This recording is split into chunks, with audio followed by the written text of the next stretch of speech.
Hello అండి. Welcome to Swaramadhuri. Vakratunda మహాకాయ, కోటి సూర్య సమప్రభ, నిర్విఘ్నం కురుమేదేవ, సర్వకాయేషు సర్వదా. ఎటువంటి పనిలో విజయం సాధించాలన్నా వినాయకుడే దిక్కు. ఎటువంటి కార్యంలోని ఎటువంటి విఘ్నాలు లేకుండా ఉండాలన్నా మనం ఆ వినాయకుడిని స్మరిస్తే ఖచ్చితంగా ఆయన మనకి విజయాన్ని అందజేస్తాడు. విద్యా రంగంలో రాణించాలన్నా, అలాగే మన కెరియర్‌లో మంచి సక్సెస్‌ని పొందాలన్నా వినాయకుడిని స్మరించుకుంటే ఖచ్చితంగా ఆయన మనకి ఎంతో సక్సెస్‌నిస్తారు. అటువంటి మన వినాయక చవితి వచ్చిన సందర్భంగా అందరికీ వినాయక చవితి శుభాకాంక్షలు. వినాయక చవితి సందర్భంగానే మనం ఎన్నో మండపాలు పెడతారు. వినాయకుడిని దర్శించుకుంటాం, ప్రసాదం స్వీకరిస్తాం.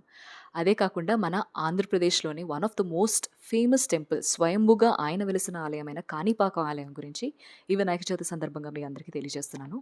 సో మీ కంటెంట్ నచ్చినట్లయితే ప్లీజ్ మీ ఫ్రెండ్స్ అండ్ ఫ్యామిలీ మెంబర్స్‌కి షేర్ చేయండి. ఫస్ట్ టైం చెక్‌ఔట్ చేస్తానంటే Swaramadhuri channel is for tour and travel information. Madhuri స్వరైట్ అది Instagram account for the same reel content అనమాట. You can follow me for that. So Sri Vara సిద్ధి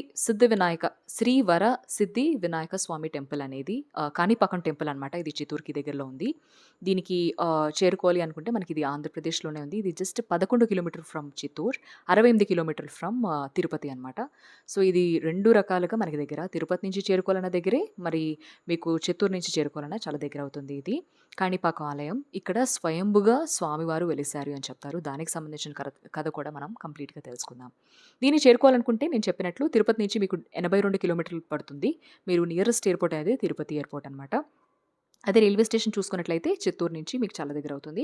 చిత్తూరుకి చేరుకుంటే కేవలం 12 కిలోమీటర్ల దూరంలోనే మీరు చేరుకోవచ్చు. బస్ ద్వారా చేరుకోవాలనుకుంటే కాణిపాకం బస్ స్టాప్‌కి మీరు చేరుకున్నట్టయితే జస్ట్ అక్కడి నుంచి ఓన్లీ 1 కిలోమీటర్ దూరంలో మీరు ఆలయాన్ని చేరుకోవచ్చు. ఇంక ఇక్కడికి సంబంధించి మనం ఇక్కడ ఆలయంలో అసలు స్వామివారు ఎలా వెలిసారనే కంప్లీట్ కథనం మనం తెలుసుకుందాము. చారిత్రక కథనం ప్రకారం ఒకప్పుడు ముగ్గురు అన్నదమ్ములు ఉండేవాళ్ళు. ఒకళ్ళకి మూగ, మరొకళ్ళకి చెవుడు, ఒకళ్ళేమో గుడ్డి. అలాగా ముగ్గురు అన్నదమ్ములు ఉండేవాళ్ళు. వీళ్ళు వ్యవసాయం చేసుకొని సాగు చేసుకుంటూ ఉండేవాళ్ళు. వ్యవసాయానికి సంబంధించి వాళ్ళు నీరు అంతా కూడా ఒక బావి నుంచి తోడి వాళ్ళు వ్యవసాయానికి ఉపయోగించుకోవడం లాంటివి చేసేవాళ్ళనమాట. ఒకరోజు ఏమైంది, వాళ్ళు ఆ బావిలో నీళ్లు తవ్వుదామని చూసుకునేసరికి అక్కడ నీరు కనిపించలేదు వీళ్ళకి. నీళ్ళంతా అయిపోయింది. సరే నీరు అయిపోయింది కదా అని చెప్పి వారేం చేశారు, లోపలికి వెళ్ళి దాన్ని తవ్వడం మొదలుపెట్టడం జరిగింది. ఆ తవ్వడం మొదలుపెట్టిన తర్వాత వాళ్ళకి కాసేపటికి గడ్డపారతో రాయి లాంటి పదార్థం తగలడం వాళ్ళకి ఆశ్చర్యానికి గుర్తు చేసిందనమాట. ఆ పైన వాళ్ళు అప్రమత్తంగా చూడసాగారు. ఆ తర్వాత ఆ గడ్డపారని కొంచెం ఒక నల్లని రాతికి తగిలి ఆ రాతి నుండి రక్తం కారడం చూశారనమాట వాళ్ళు తవ్వుకుంటూ వెళ్తుంటే. అది చూసిన కొద్ది క్షణాల్లోనే బావి అంతా కూడా నీరు అంతా కూడా రక్తం రంగులోని మారిపోవడం జరిగింది. మహిమతో ఉన్న ముగ్గురికి అవిటితనం పోయి పూర్తిగా నార్మల్‌గా పరిపూర్ణ ఆరోగ్యవంతులుగా కూడా మారిపోయారంట. ఇది ఇక్కడికి సంబంధించిన కథనం. ఇక్కడికి సంబంధించిన స్థానిక కథనం. ఈ విషయాన్ని చుట్టుపక్కల గ్రామస్తులందరూ కూడా తెలుసుకొని చాలామంది తండోపతండాలుగా ఇక్కడికి ఈ బావి దగ్గరికి చేరుకోవడం మొదలుపెట్టారు.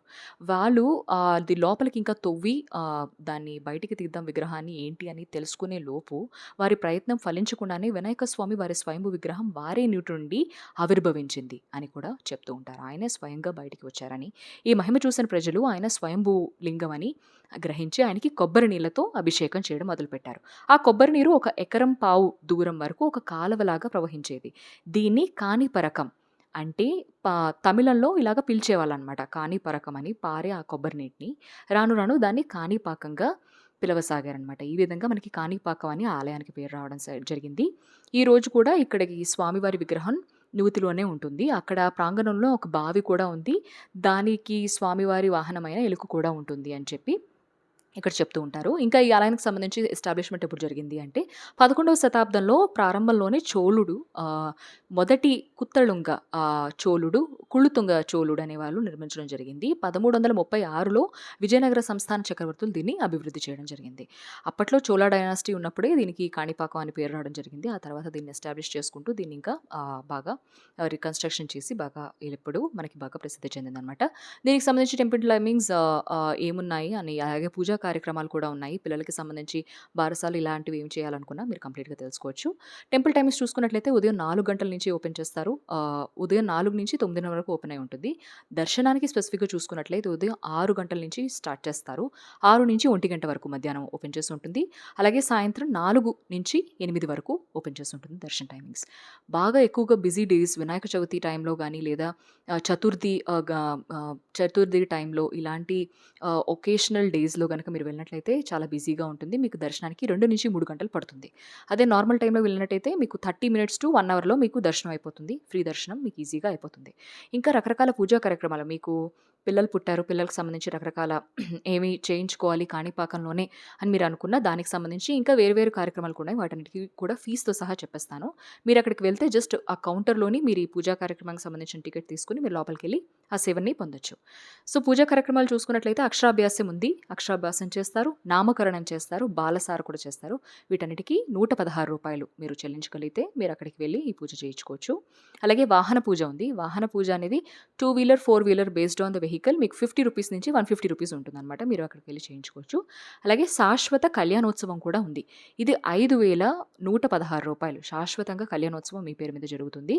అలాగే శాశ్వత గణపతి హోమం ఉంది. శాశ్వతంగా మీ పేరు మీద గణపతి హోమం, అలాగే శాశ్వత అభిషేకం కూడా ఉంది. వీటికి కూడా ఛార్జెస్ 7,500 అనమాట. 7,500 మీరు చెల్లించుకున్నట్లయితే ఈ పూజా కార్యక్రమంలో మీరు ఏ కావాలన్నా అది మీరు అక్కడ ఆన్‌లైన్ కౌంటర్‌లో అక్కడే బయట ఉన్న కౌంటర్‌లో మీరు కావాల్సిన సేవని మీరు వాళ్ళకి మెన్షన్ చేస్తే వాళ్ళు మీకు టికెట్ కౌంటర్‌లో మీకు ఇస్తారు.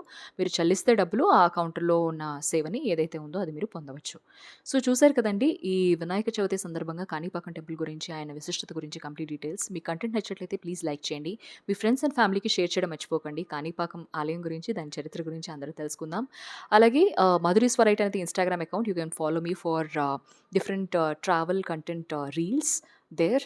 ఎటువంటి ఏమైనా కనెక్ట్ అవ్వాలన్నా మీకు డెఫినెట్లీ గెట్ కనెక్టెడ్ దేర్. మీరు ఇంకేమైనా ప్రదేశం గురించి కంప్లీట్ డీటెయిల్స్‌గా తెలుసుకుందాం అనుకుంటే you can comment me below. And మా ఛానల్‌లో different different temples and cities గురించి ఇన్ఫర్మేషన్ ఉంది.